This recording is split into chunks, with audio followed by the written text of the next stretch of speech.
morning, good morning, good morning. This is the day that the Lord hath made. Let us rejoice and let us be glad in it. Welcome to Hope TV. I'm E. Dewey Smith. I'm one of our chief hope dealers here at the Hope TV, and I am absolutely ecstatic that you've tuned in to this segment of a deeper dive on this Friday, January the 14th. It's certainly a privilege and a pleasure, and I'm humbled and I am absolutely honored that you carve a portion out of your day to spend with us here at the Hope TV, where we're all about entertaining faith and we're all about presenting a daily dose of hope. We want faith that is entertaining, and that's as engaging and fun and informative and pushes us, that is comprehensive. And so we're all about entertaining faith. And we're all about giving that daily dose of hope and providing content that just is cross sections and a lot of intersections. So we're excited. I really am. And I'm thankful that you're here this morning. Yes, I am. And honored and privileged. And do me a favor, drop me a line and let me know the city and the state and the country from whence you're viewing. We take your viewership very, very, very seriously here. And I want to hear from you. I want to hear from you. It's important that we hear from you. Good morning to you, Tina Williams from Fort Valley, Georgia. Thank you for being a part. Again, thanks for being a part of the family. I want to hear from you. Want to hear from you. It means a lot. We try to have intentionality in terms of good morning to you from Deborah Ellison from Ohio. Blessings to you. Good morning to you. Thank you for being a part. And we try to be intentional about our programming here, and we try to be consistent. And so it's almost like when you prepare dinner and you hope people come to eat, nobody shows up. So you want to know when you prepared and you put something forward, you want to hear from people. Good morning to you, Gregory Aaron White from Memphis, Tennessee. Blessings to you. Glad to have you here with us. Thanks for carving out a portion of your day to spend with us. And so we got Georgia, we got Ohio, we got Tennessee. Anybody else? I want to hear from you. Anybody who's watching through Apple TV or Roku or Twitch or Amazon Fire TV. Of course, we're hearing from Facebook. Good morning to you, Duana from North Carolina. Blessings to you. Glad to get to you. Hope you're feeling better up there in North Carolina. I've been trying to get. Duana's been a part of my ministry. Gee, man, 25 plus years probably now. No, over 20 years. Because I've been in Atlanta almost 18 years. That's amazing. She and her family were there with us in Middle Georgia, and until they moved away to North Carolina, still connected. Her and her husband and family these 20 plus, maybe 25 years, I believe. I don't know how long Duana you've been connected with us. When I pastored in Macon. Blessings to you. I've been trying to get. Hopefully I see the rest of the message. So we got North Carolina, we got Ohio on here, we got Memphis on here, we got Fort Valley, Georgia on here. Facebook got Geneva from Orlando, Florida. Oh man, the family's coming in this morning from everywhere. And that's wonderful, wonderful. Makes me feel good. I missed our morning due yesterday because I had a funeral at 10, and I didn't get a chance to pre-record it. I like doing these live where I can interact with you. So pardon me for not being able to be with you yesterday. But I had good morning to you, Tom, from Victorville, California. Blessings to you, Tom. Good to see you this morning. What a blessing to have you here with us this morning. Wow. Good to see you this morning, Tom. Glad you're here with us. Mhm.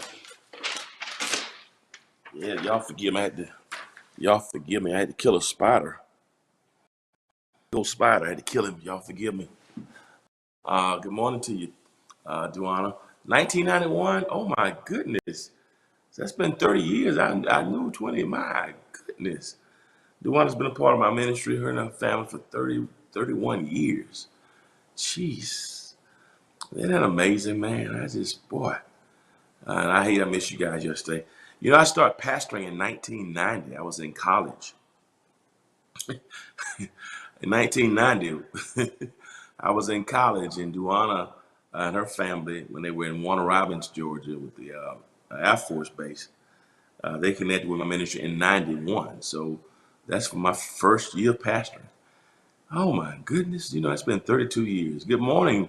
That's Daniel from Nigeria. Blessings to you, Daniel, from Nigeria. I can't wait to go to Nigeria. And I was invited to come a few months ago, but of course, due to COVID, I just, just it was not a good time for me. I look forward to coming. Never been to Nigeria. I look forward to coming. Blessings to you. But everybody who has supported us, good morning to you. Veronica from Greensboro, North Carolina. Blessings to you. Veronica Broadnax from Greensboro. Blessings to you, Veronica. Glad to have you here.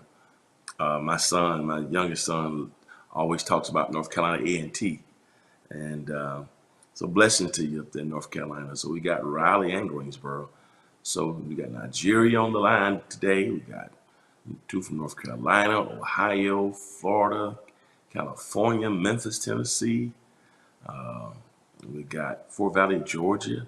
So and Nigeria. So God is blessing us today, and I'm thankful. I'm excited that you've tuned in today. I appreciate you. We're in day 5 of our fast. Good morning to you. We're in a 21-day fast, and um, we started on the 10th, and today this is Monday, Tuesday, Wednesday. This is the 5th day. And those of you who have not started with us, we want to encourage you to start with us. We started light this week. We're going to move next week to vegan options for the next 2 weeks, and be no meat, no dairies. Got Nashville, Tennessee on as well. Got Nashville and Memphis. That's Gianna Chase. Blessings to you. So if you want to fast with us, you can go to our website, hohatl.org, to get more information. Fasting is a spiritual discipline, and it is taught in the scripture. And so if you have some physical conditions that you may want to consult with your physician first, just to make sure it's okay. There are certain physical issues that you have that may fasting may present a challenge. If that's the case, just encourage you to talk to your physicians. But I'm excited about it. We have Randall. Randall is tuned in today from South Africa. So we got Nigeria and South Africa. Blessings to you, Randall. Glad to have you here with us today. So we're excited. South Africa, and we have Nigeria on the line today. Blessings to you. So excited. Do me a favor while you're watching, everybody, if you can subscribe, like, comment, or share. If you can subscribe, like, comment, or share, means a whole world to us to help us get this word out. I'm excited about our conversation today. It's not going to be a lengthy conversation, but I want to share with you today. So subscribe, like, comment, share. Every time you share this link, you can allow others to get the message and a daily dose of hope as well.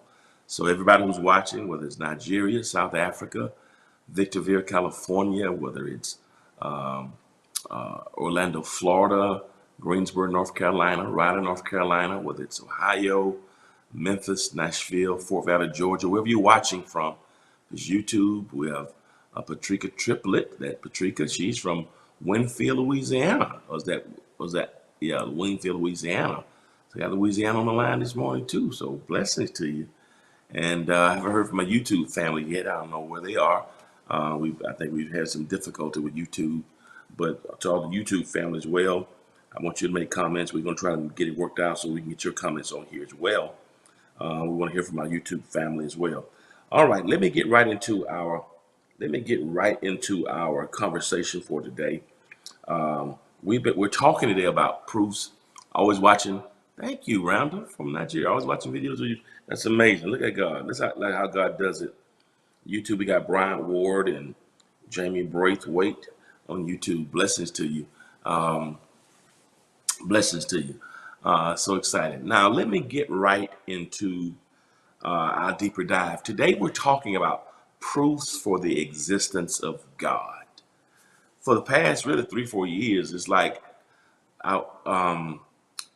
one of the things that I've just been led to is just to focus on God, to have a higher view. We got a lot of, thank you, Sean. Good to see you, Sean. Got a lot of first-time guests. Welcome to our first-time guests. Glad to have you part of the family with us today, and it means a lot to us. And I don't know the time zone differences, but everybody who's tuned in, welcome.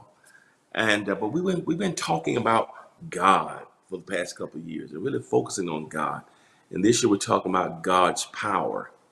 And one of the things I wanted to just go deeper with us, proofs for the existence of God. And today we're going to look at some uh, philosophical, theological proofs that are pretty common, but I want to give you three words today. I want to focus on three words today. Good morning to you from Opelika, Alabama. Good morning to you, Maddie Clark from Alabama. So, well, the family's coming in today. Listen, this is exciting to have all the family here. I want to give you a couple of arguments about proofs for the existence of God. Um, there's a gentleman, there was a theologian philosopher whose name was Thomas Aquinas. Thomas Aquinas is given a lot of credit. Fort Lauderdale, Florida. Good morning to you, Betty. A lot of people give him credit for these proofs, but people like Saint Anselm of Canterbury and so many others have contributed to this conversation. But there are three words I want to give you. I want you to commit to your memory because I think they're important from a theological and a philosophical perspective. Three words that I want to push today. Three proofs or three arguments that I want to push today. I want to push today. Good morning to you, Amy Robinson from Decatur. Okay, so are y'all ready to go to work? All right. So the first proof of the existence of God, first slide, please, is what we want to call the ontological proof. It's a deep word, but it's a big word, but it's a word that's pretty common in theology and philosophy quarters. And so that's why we call this a deeper dive, because I want to engage us a little deeper. I want you to get that word ontological. That may be a word that you may hear me use, a lot of preachers may use. It's a word that you see sometimes when you're reading different literature. So it's a pretty common word from a theological and from a philosophical perspective. Ontological, ontological. And so this ontological proof, or as it is also called, the ontological argument. And I dealt with this last week in Deeper Dive. So if you missed the January 7th Deeper Dive, this is really what I dealt with last week. It was really the ontological idea. And basically, the ontological got Wilmington, Delaware. Blessings to you. Barbara Cobb from Delaware. Blessings to you, Barbara. Good to have you here with us today. The family's coming in from everywhere today. Blessings to you. And so the ontological argument or the ontological proof, it proceeds from the idea, and we dealt with this last week, that Buffalo, New York. Good morning to you. Jimmy, Gory, Buffalo, New York. Blessings. Got Delaware and Buffalo, New York on here today. And so it proceeds uh, from the idea of God to the reality of God. I think I told you last week that um, I think Anselm said about God that um, God is that thing. God is that to which no greater thought can be thought of. Is that what we called it last week? To which no greater thought can be thought of. No greater thing can be thought of. And so if you think about God in terms of an idea, what is an idea that is bigger than God? Good. Got Macon, Georgia, my hometown. Blessings to you. S. Harris Harmon.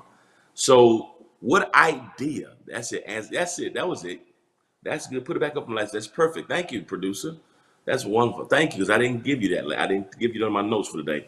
If you can put that back up, because that's really the ontological argument. Can you put that up there? Here it is. This is what Anselm, who was and that's, we talk about Canterbury, that's really the Church of England. But here's what he says. Here's what Anselm said. God is that than which no greater thing can be thought. So in his mind, what can you think of that's greater than God? And so if you can think of no greater idea than God, then that must be God. So what's the greatest thing you can think of? Is there any thought that you can think of that's greater than God? So if you can't think of any thought that's greater than God, then God is that. And so for Anselm, if God does not exist, the idea remains.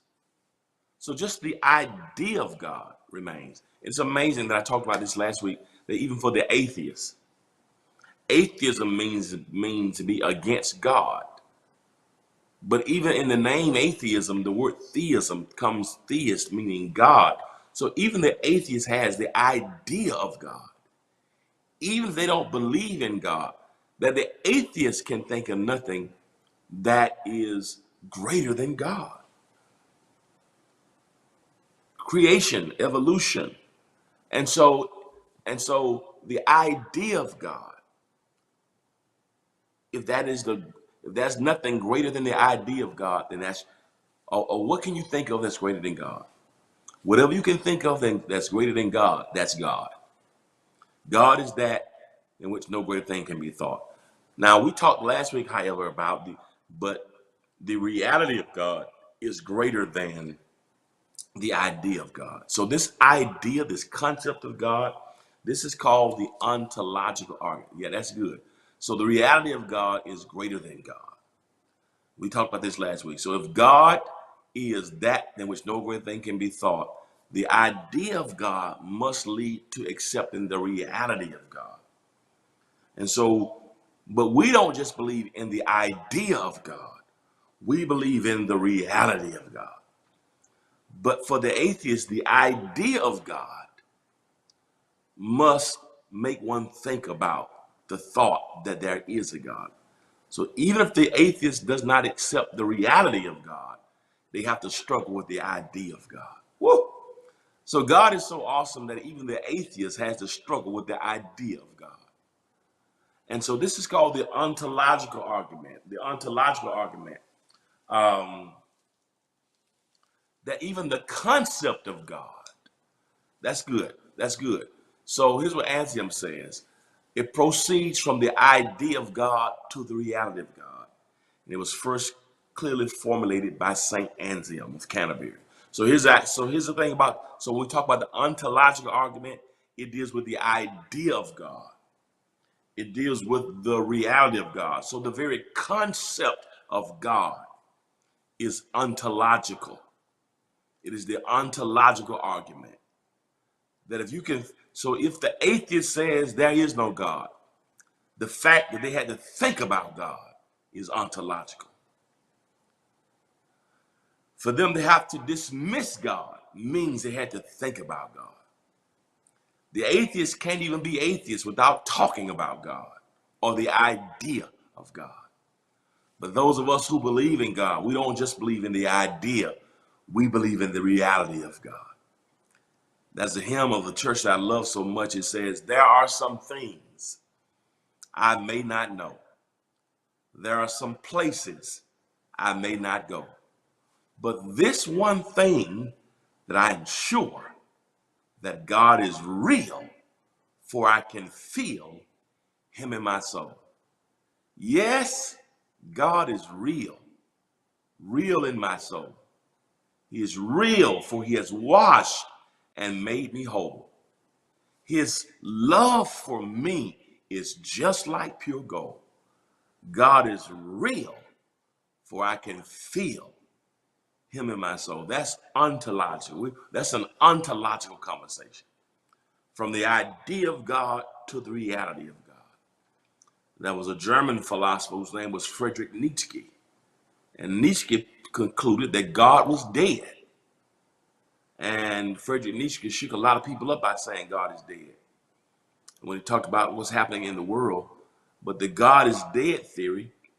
But even when Nietzsche said that God is dead, the very fact that you say God is dead, the very fact that you had to think about the idea of God. Even for Friedrich Nietzsche, if God died, God existed. That's ontological. It's the idea of God. So from the idea of God to the reality of God. So for the atheists who say there is no God, they still have to think about the idea of God. For Friedrich Nietzsche, who said that God is dead, If God is dead, that meant that God first had to have existence. So that's the idea of God. But you and I, we don't believe in staying stuck at the idea or the concept of God. We believe in the reality of God. So not just the idea, but the reality. But the reality. But the reality. We don't believe God is dead, and we don't believe with the atheist that there is no God. The agnostic is different from the atheist. The agnostic says we're not. The atheist says there is no God. The agnostic says we're not sure there is no God. Proponents of Friedrich Nietzsche, God is dead. They say there was a God, but he no longer exists. All of them have to struggle with the idea of God. You can't even not believe in God without struggling with the idea of God.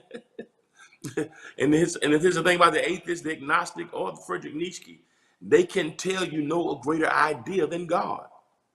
There's no greater idea than God. So even for those who don't believe in God, ontologically speaking, there's no greater idea than God. However, you and I don't just believe in the idea of God or the concept of God. We believe in the reality of God. So this is called the ontological argument, from idea to reality, the concept of God. Do y'all have that? Are y'all with me? I want y'all to make sure y'all got that. That's the ontological. I want y'all to commit that word to your vocabulary. The ontological argument. The ontological argument. Not just the idea of God, but the reality of God. The God is real. All right? So that is the ontological. Yes, we believe in the reality of God. But even for the atheist, if you talk to an atheist, just tell them you might not believe in the reality of God, but you believe in the idea of God. And if you believe in the idea of God, if there's nothing greater than the idea of God, Anselm of Canterbury would say that God is that thing which no other greater thing can be thought of. If you can't think of anything greater than God, then that's God. So I get what he was trying to say, but I want to push it a step further. We don't believe just in the idea or the concept. We believe in the reality of God. You with me? Good morning to Loretta. So that's the ontological. Y'all get that word? Ontological argument. Those who believe in the idea of God versus and the reality of God. That's called the ontological argument. Now, y'all with me? Y'all are we? So do y'all have the ontological proof or the ontological argument? And y'all can, and everything I'm telling you, you can research what I'm telling you about this argument. You want further, I'm trying to simplify it for you, but to give you the gist of it. But it's a very common argument that's been around for centuries.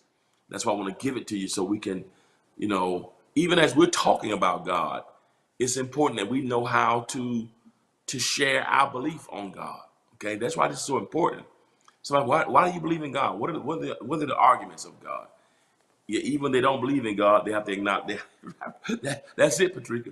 Even when they don't believe, the atheists still have to acknowledge the idea. You're exactly right. That's how awesome God is. That even if you don't believe in my reality, you got to deal with my idea. Woo! even if you even if you're not conscious of me, you've got to be able to accept me. All right. Blame down. Andrew from Visiting Person. Blessings to you, Celeste from King George, Virginia. Blessings to you. Glad to have you. So that's so powerful that the atheist, the one who does not believe in God, still have to talk about it. The ones who don't believe in God still have to find ways to refute him. And that's something that you got to talk about somebody you don't believe in. That's how awesome God is. Isn't that something? Most of the time, when you don't believe in something, you don't discuss it.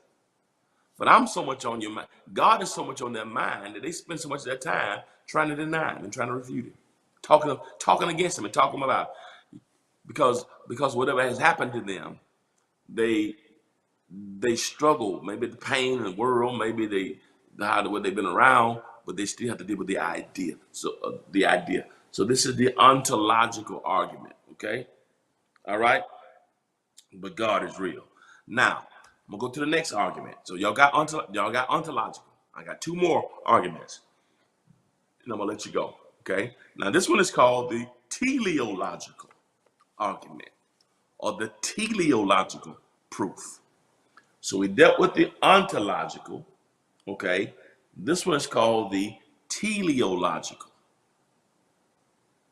Teleological, okay? Just a big word, teleological. Now, what does this mean, teleological? All right.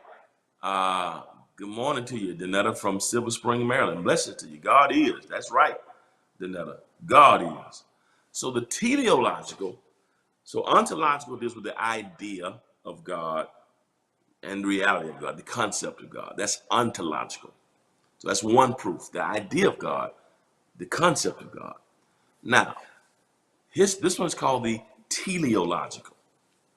Now, it proceeds from the thought of design, design, design, by contrast with a much more specialized catalog of properties, and end with the conclusion concerning the existence of a designer. Now, teleological argument, um, it it says that when you look at the natural things, when you observe the natural things, right? Um, when you look at the natural things, here's another word, here's another phrase. If you produce, if you can put this on the bottom of that same slide, here's another word that goes under the teleological argument. Uh, if you can put this under that same, on the bottom of that, it's called intelligent design. Intelligent design. Um, so intelligent design falls under the teleological argument. Thank you so much. My producer's off the chain. My AP's off the chain. All right. That's it. Intelligent design. So when you so so let me break this. So intelligent design falls under the teleological argument. Yeah, intelligent design. So what does that mean? Okay, the teleological. I want you to get these words. Now, I'm not just giving you these words. So I want you to maybe say these words and explain them.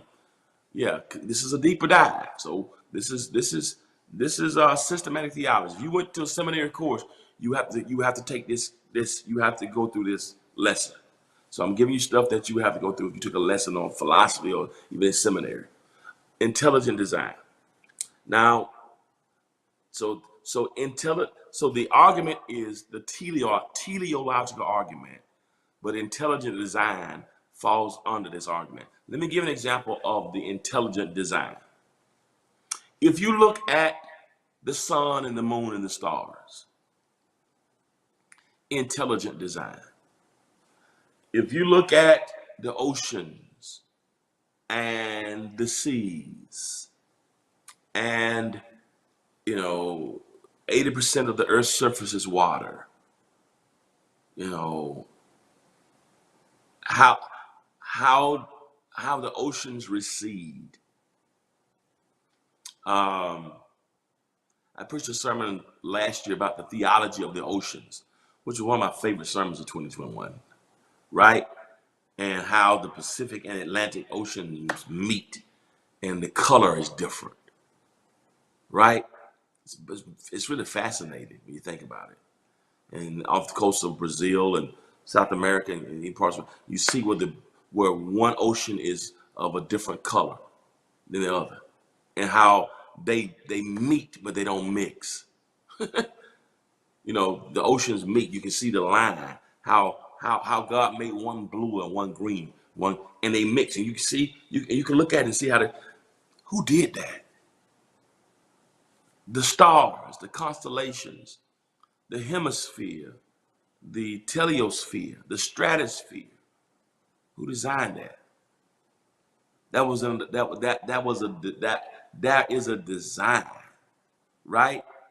Uh, you look at the different properties and look at the different uh, how everything is designed. Yeah, it's all, if you look at the human body, how it functions, how we get a cut if your body is no how blood flows there. Blood flows to the area of the womb. Woo! My God, don't y'all make me preach this. I'm sorry, I'm not trying to get too happy. But whatever, you cut yourself, that's a puncture there. Blood immediately comes up. How blood goes immediately to the area that's been wounded. My goodness. How the planets line up. Yes. Talk about, shooting yourself beyond, up into the stratosphere, and Mars and Venus and Pluto and Uranus and Euripides.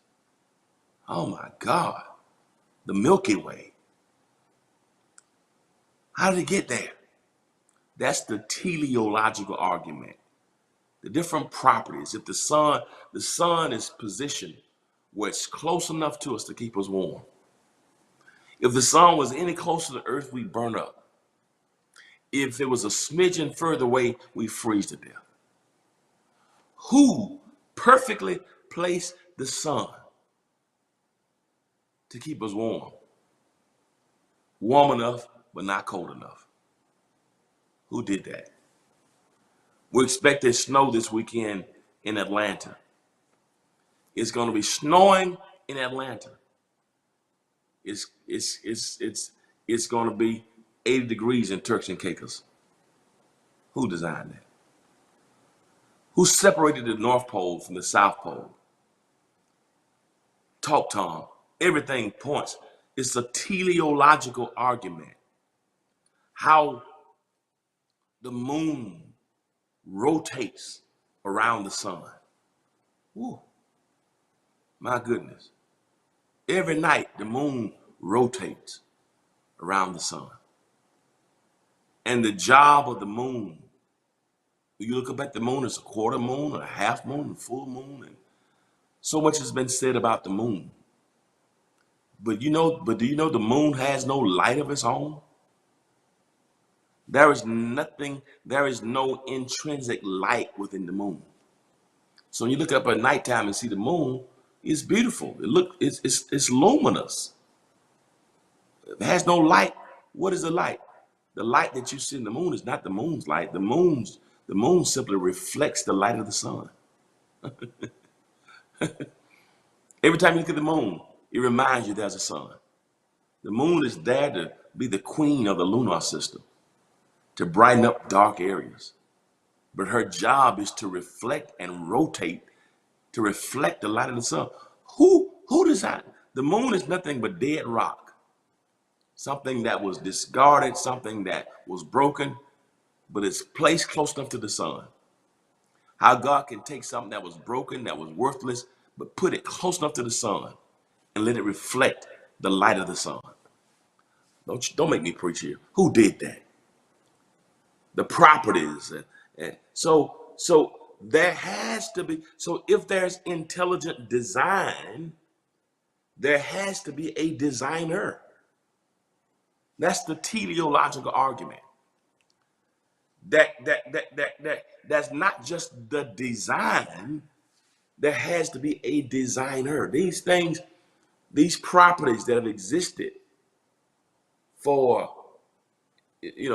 science says billions of years. That's the design. The design. So the design alone indicates, all right, there has to be, when you notice natural things, right, how they act for a purpose, right, there has to be a designer. This is the teleological argument. So the ontological argument, it says the idea of God, the reality of God in thought, the concept of God, just the thought of God is ontological. The idea of God, the concept of God, that's the ontological argument that was formulated by Anselm of Canterbury. So the idea, the concept of God, the reality of God. So the God is that thing which no greater thing can be thought of. That's God. What's the greatest thing you can think of? Whatever the greatest thought you can think of, that's God. That's ontological. That's the ontological argument. The teleological argument is the one of design, of design. There has to be something. There has to be a designer. Something had something had to bring these things to pass. What was behind all of it? What brought it to be? Um, what was the thing that made it appear? All right. What is it? What is it? Um, and so um, that's the ontological, okay? The ontological argument. All right. Um, so it's the natural cause. All right. All right. Now I'm gonna give you one more. It's exciting. So we dealt with the ontological. We dealt with the teleological. I see y'all on YouTube. I hear you, James. Now let's deal with the cosmological argument. I hear James. Yeah, James said, I believe in God because God is real. God is real if I can feel it in my soul. James is from uh, Harlem, New York. Brian Ward is trying to be funny. He said I was 1 year old and I was a year old in 1990. I appreciate you. I appreciate you, Brian, for making me feel old. I appreciate you. Thank you. Thank you very much. Yeah, when I started pastoring, he was a year old. And he just wanted to remind me. You know what I mean? I don't know what you call that argument. I don't know what you call that argument, Brian Ward on YouTube. But you're being disrespectful by it. But that's okay. That's the disrespectful argument. That's what that is. The ontological argument is from Anselm of Canterbury. The disrespectful argument this morning is from Brian Ward of Decatur, Georgia. That's what, yeah, the nerve of you to tell me you were a year old when I started pastoring. I appreciate you. I didn't need to remind you. When I got out to bed this morning, my knee was, but thank you for the reminder anyway. I appreciate you, James. Thank you. When I got on the treadmill, I didn't need the reminder that I'm not a young spring chicken anymore. Thank you for the disrespect. Would y'all thank Bryant Ward on YouTube for the disrespectful argument? I'm talking about the ontological and the teleological, but he wants to talk about the disrespectful. Blessings to you, Bryant Ward. But keep on living. Keep on living. Keep on living. You're gonna need some lactose free. You're gonna need some. You're gonna need a pill to take when you drink some milk. Keep on living. Keep on living. Keep on talking about us old folks with your disrespectful argument. Keep on talking about it. I used to laugh at old folks too, Brian Ward. But your day's coming. Keep on living. A few more rising sets of the sun. Your knees gonna start to agree. Your body gonna tell you, yeah. Your knees gonna tell you when it's gonna rain. You don't need the weather report. But let me get back to my argument since Brian Ward has veered us off into the disrespectful argument. All right, so the ontological argument is the idea of God. The ontological argument is the idea of God and the concept of God and the reality of God. Okay, that's the ontological argument. Now, the teleological argument is the idea of, as I said to you earlier, the design, the natural sciences. Now, the cosmological argument, the cosmological argument is kind of similar, but it's a little different the than the teleological argument. Y'all want to roll, man? Let's deal with the cosmological argument. Now, I want you to remember this word, cosmos. We use that word cosmos. Some of you have heard the word cosmopolitan. They have a magazine called Cosmopolitan. There's a magazine. I don't know if they still make that magazine, Cosmopolitan. Um, when people go out to dinner or to banquets, you got formal, you got semi-formal, you got business casual, you got chic. You even got you keep on living, right? You even have a style of dress now called cosmopolitan. So I don't know if you so these are a few words that are out there.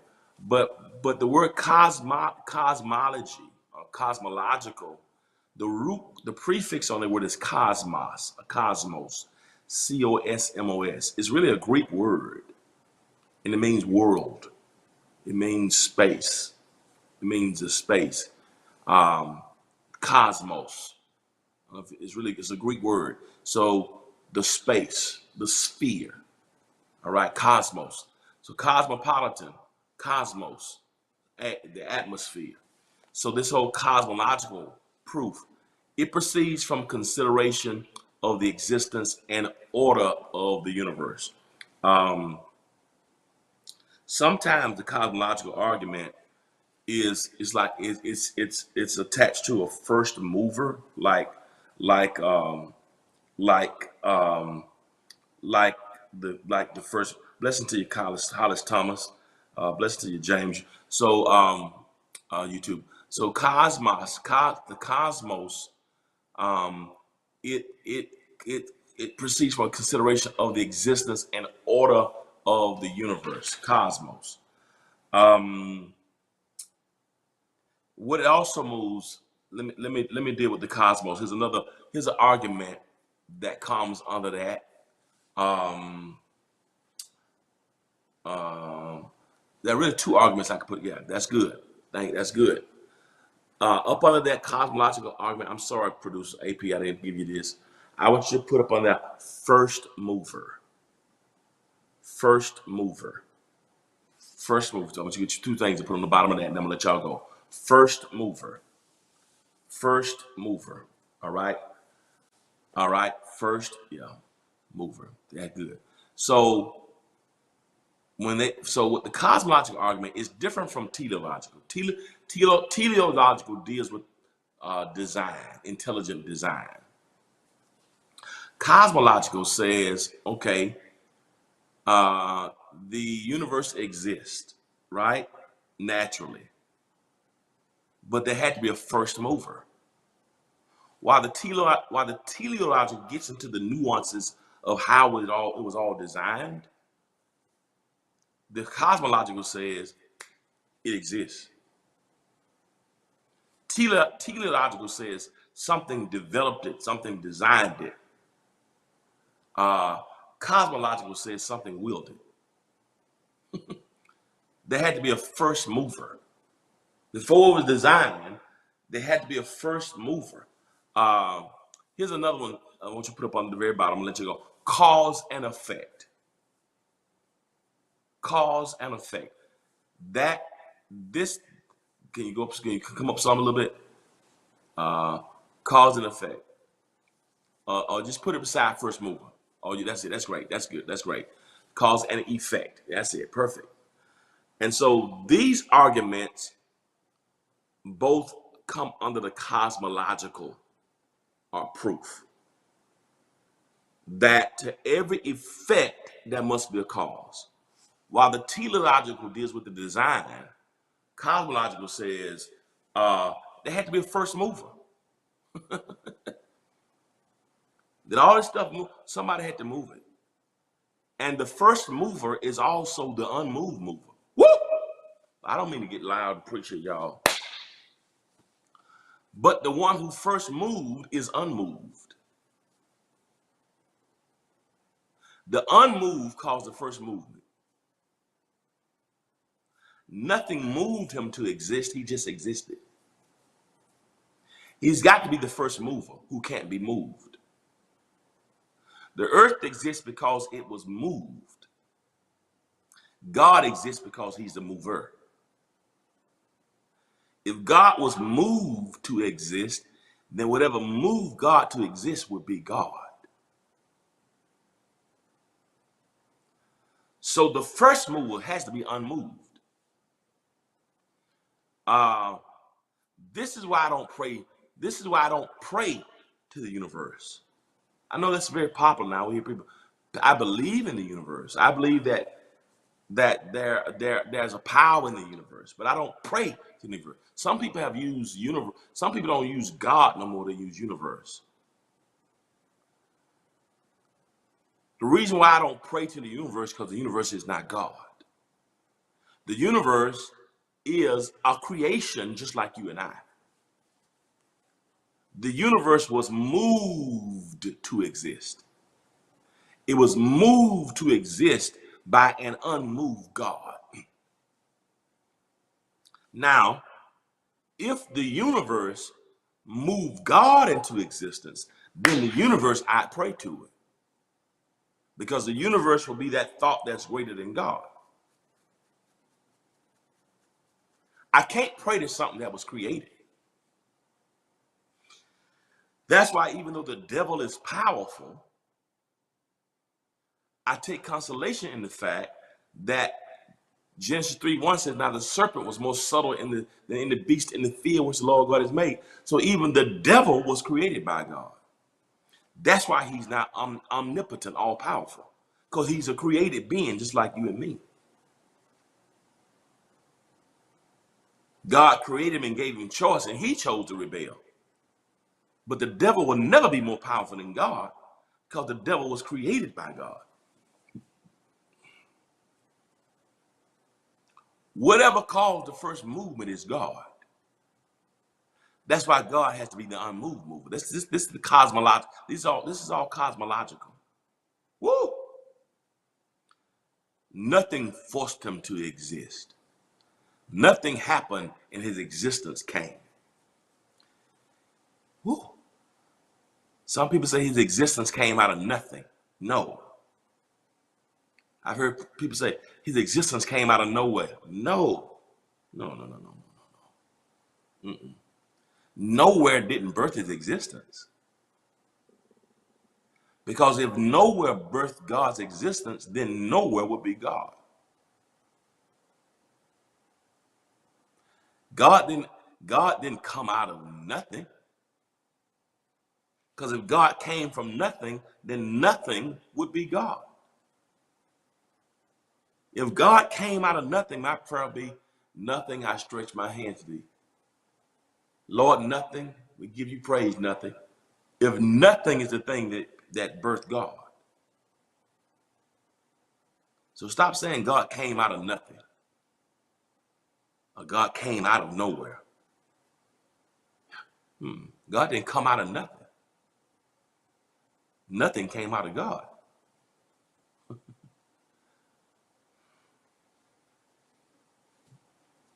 Are y'all listening to me here? A lot of metaphysics teach, yes. God came out of nowhere. No, God didn't come out of nowhere. God existed before there was nowhere. God came out of nothing. No, God didn't come out of nothing. Because if God came out of nothing, nothing would be superior. God didn't come out of nothing. God just exists. Are y'all okay? So this is the cosmological. So there's a cause and effect. To every cause, there's an effect. I believe in the universe. I respect the universe. Right? But that's it. But there's a first cause, right? Now, I'm gonna give y'all something right quick. So God didn't come out of nothing. God didn't come out of nowhere. God existed before there was nothing. The mover of the cosmos has to be unmoved. He is the first mover. God is the first mover. Woo! Nothing moved God to make God exist. God exists before there was nothing or nowhere. Everything ex nihilo, everything that exists came out of God. That's why I can respect the universe. And I believe you can put things into the universe, they come back. There are laws that govern the universe. We should treat the universe. There are principles that govern the universe. But the universe is not the ultimate God. There's a God of the universe. Now, let me share something with you right quick. And I'm gonna close with this. The cosmological argument, the first mover. Nothing didn't produce God. God didn't come out of nowhere. God didn't come out of nothing. God is the first mover. This is the cosmological argument, right? The existence and the order. Yeah, see that proceeds from a consideration of the existence and order of the universe. Teleological deals with the design, intelligent design. Cosmological deals more with order. That's a good way to put it, to distinguish. Both of them are natural, but while the Teleological is more with the design and noticing the designs of nature and the earth and the universe. Teleological is more design. Cosmological is more the order, the existence in order. How are things ordered? How are things ordered? All right. Now, God is the first. That's it. Now, I want you right quick to do me a favor. I'm gonna give you this thing, and I'm gonna push you a little bit with scripture. Um, but I want you to get it. It's really Genesis 1:1. It's really Genesis 1:1. I want to drop this on you right quick because it really, for me, when I look at this, it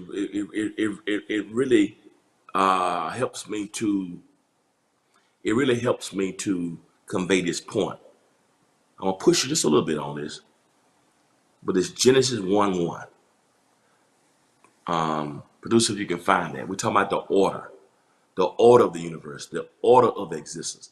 The cosmological argument, if you consider existence and consider order, I'm gonna share with you something in Genesis 1:1 that many of us probably haven't paid a lot of attention to. Which y'all know I'm very anal with stuff like this, and I'm very,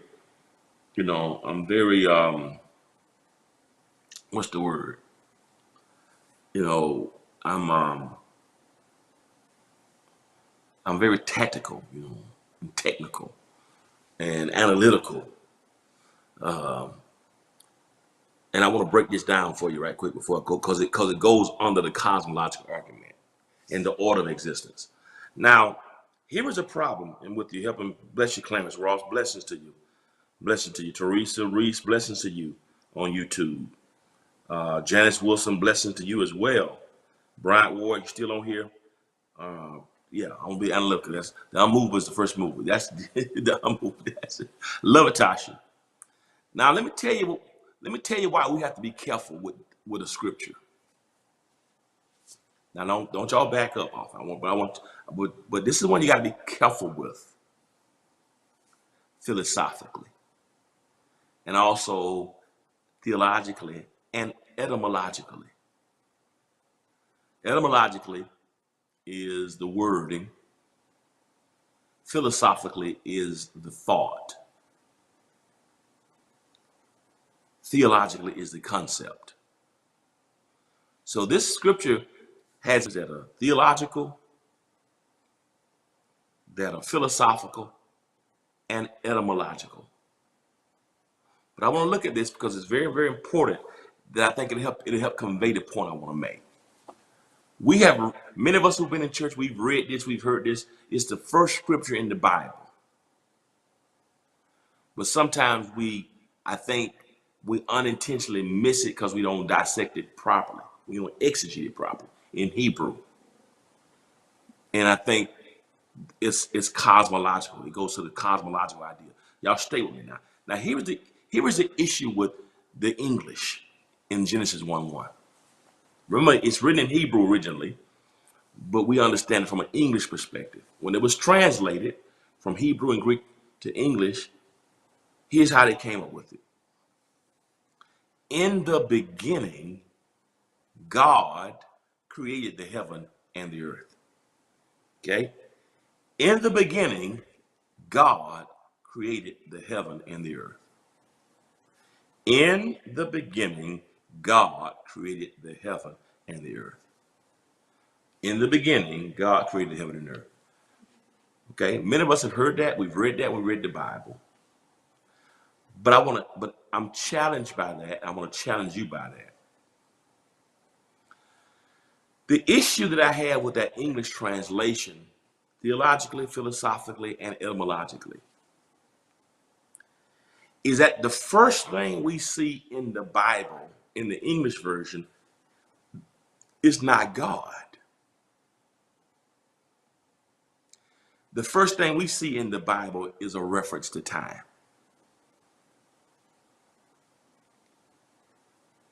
That's problematic. This verse does not start with God. This verse starts with in the beginning. Let me tell you why it's very nuanced here. Because the first thing that we should start with theologically is not time. The first thing we should start with is God.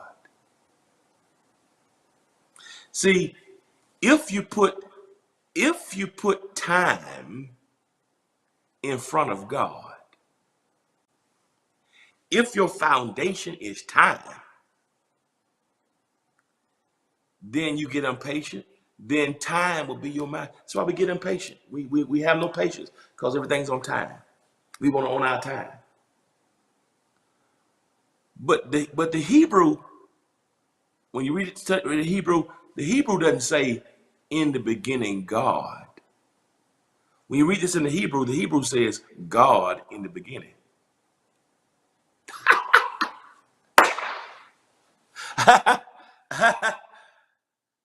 I like the Hebrew iteration because I don't put time in front of God.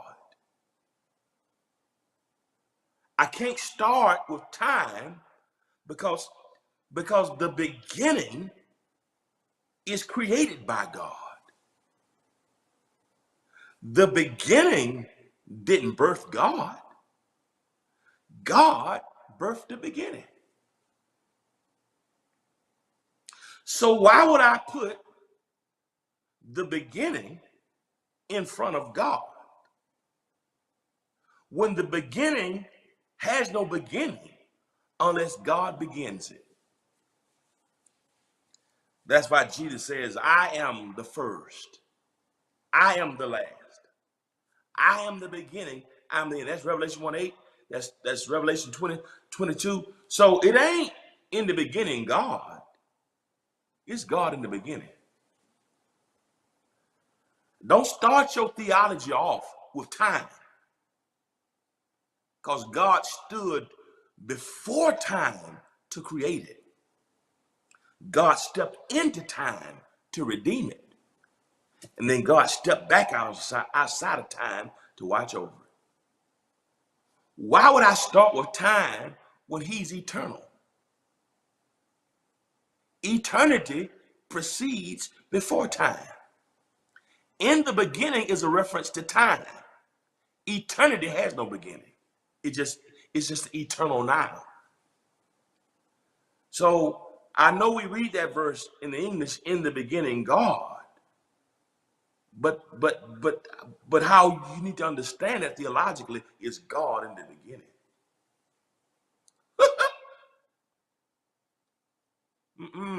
You don't start with in the beginning. You start with God.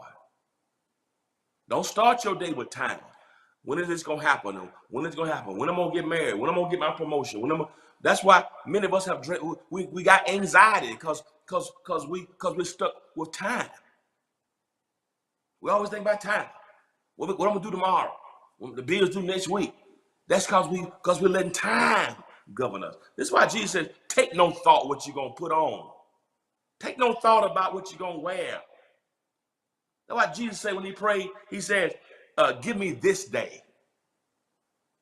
Many of us have driven ourselves crazy because we've let time be more important than God. I ain't married yet. When am I gonna have my first child? When my promotion coming? When am I gonna get my check? When it's gonna turn around? When my husband gonna act right? When my wife gonna get herself together? When the church gonna make it over? When COVID gonna be over? When? Because we put time in front of God, it's driving us crazy. But it's not in the beginning. God is God in the beginning. So even if I can't see time, I see God. Because God got time in his. I'm not trying to preach y'all, but I don't know who this is for. And God had to tell me, stop putting anything before me. Thou shalt have no other God before me. And unfortunately, some of us have put time in front of God in the beginning. No, not in the beginning, God. It's got to be God in the beginning. He's Alpha and Omega. He was there before the beginning began. He'll be there when Omega is over with. His sweep is from everlasting to everlasting. It ain't in the beginning. God is God in the beginning. Oh, he precedes time and space. Don't you say in the beginning God came out of nowhere? No, God didn't come out of nowhere. You're saying nowhere birthed God.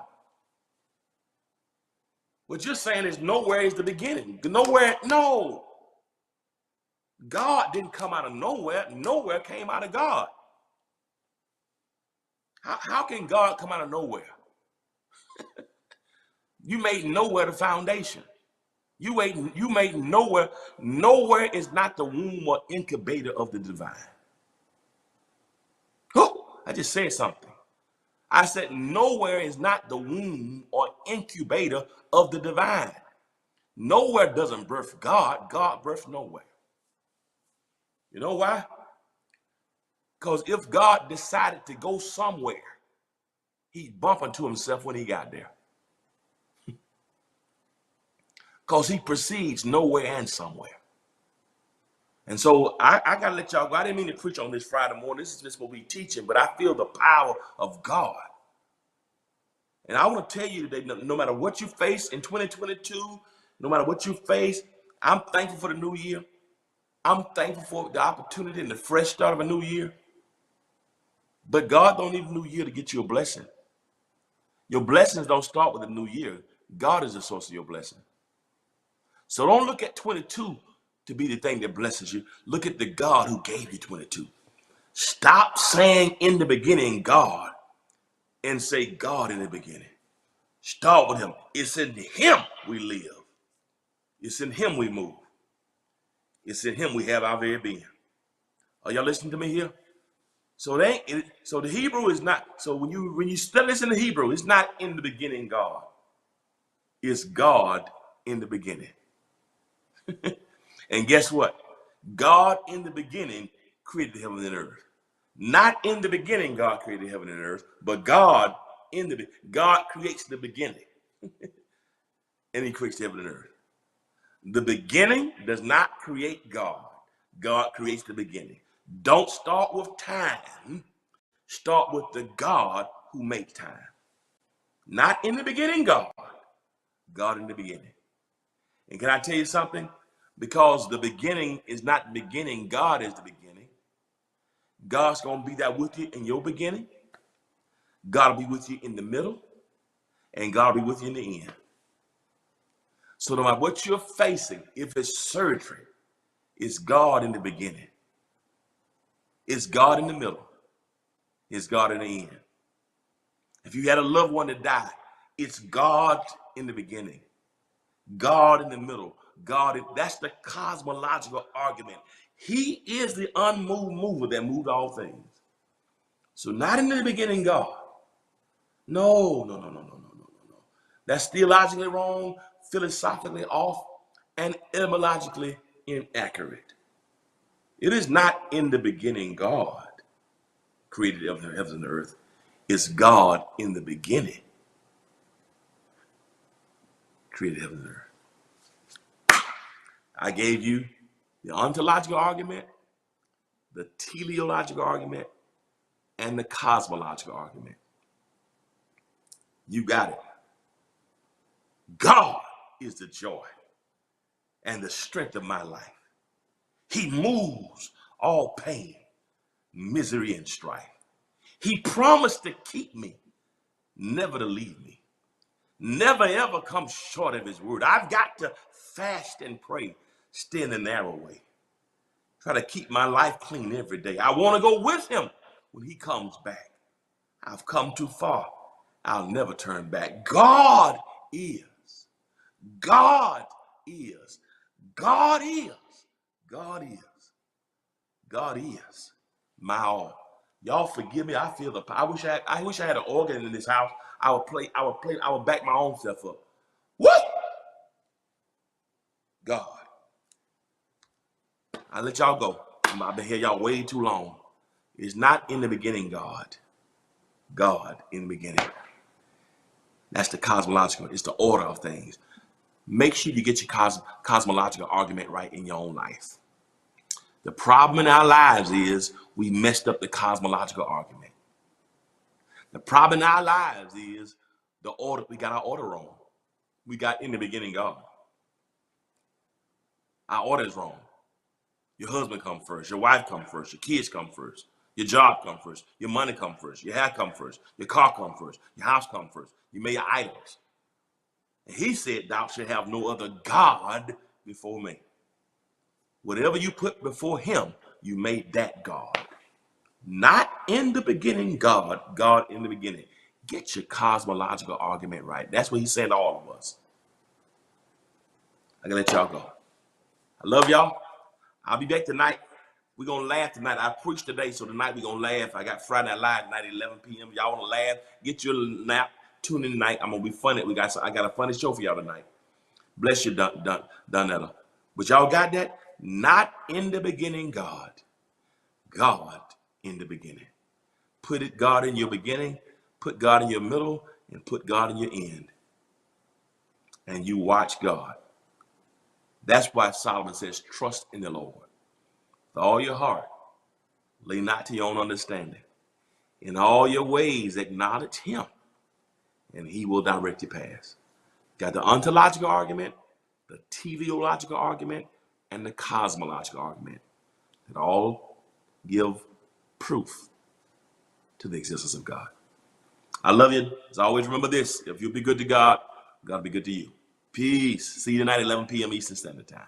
Peace. Set up free, y'all.